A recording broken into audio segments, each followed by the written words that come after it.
Hey guys, so I thought this week I'd follow on from last week, keep focused on arpeggios. So this time I'll focus on the arpeggios around the A chord, the A bar chords, that's A major and A minor. And if I play them up on the 7th fret, these are B major and E minor. So there's E major and E minor. And the associated arpeggio around here would be this one. So that's the major one. And the minor one would look like this. So let's break those down and I'll show you how I go about fingering them. And I'll show you some of the common fingerings as well, because mine tends to be a little bit unorthodox, as you probably gathered. Anyway, the major one, starting up on the 7th fret, so my first finger plays the B on the low E string, just there, and then I roll my index finger. You'll see me do this a lot when I'm playing arpeggios. And what I'm doing here is I'm releasing that low B note and also fretting the next note. So it's doing two things at the same time. It's deadening that B sound and fretting ready for the E note. Then I reach up for the G sharp with my little finger, as you'd expect, and then I play the next note, which is a B, with my second finger. Now the next three notes here are all on the same string, and the orthodox way of playing these really is to use the 2nd, 3rd and 4th finger to play these.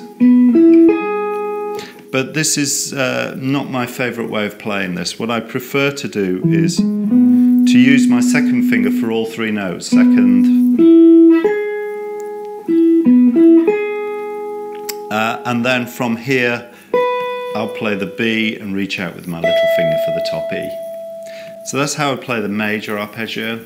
The minor arpeggio starts very similarly, so I'm rolling from the B to the E, then reaching out for the G natural, this time with my little finger, and then I use my 3rd finger for the B. And again, the orthodox way is to use your little finger for the E here, and then 2nd finger for the G natural, 1st finger for the B, and reaching out for the top E. Now the reason why I prefer to roll my 2nd and 3rd fingers rather than playing in a more orthodox way is that I tend to find that the little finger's doing too much in these shapes. It's playing three notes, and when you're playing, it's not such a problem if you're just playing straight across the arpeggio, but if you're actually using it and trying to make music with it. So for example, if you're ascending in groups of 4, what would happen is you'd play 1, 2, 3, 4, then you start with the next one, 1, 2, 3, 4, then you start the next one, but it's your little finger that's jumping from just there to start in the next group of 4. So my preference is to use my 3rd finger and just roll it, and that takes some of the load off that little finger. 2. So that's one of the reasons why I do it. And similarly, you'll find the same thing if you're playing the major arpeggio. It's jumping from the G sharp to the G sharp there, up to the E, if you don't roll your 2nd finger.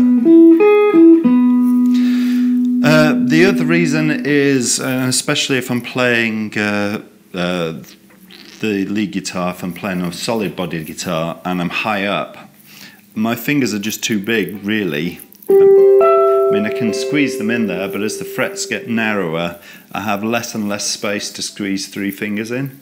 Whereas if I just roll my 2nd finger, I can do that all the way up the neck. So those are really the reasons why I prefer to roll my finger rather than to fret them. But obviously, there are some really great players who play this in a much more orthodox way than I do and can achieve some amazing things. So find the method that suits you and go for it.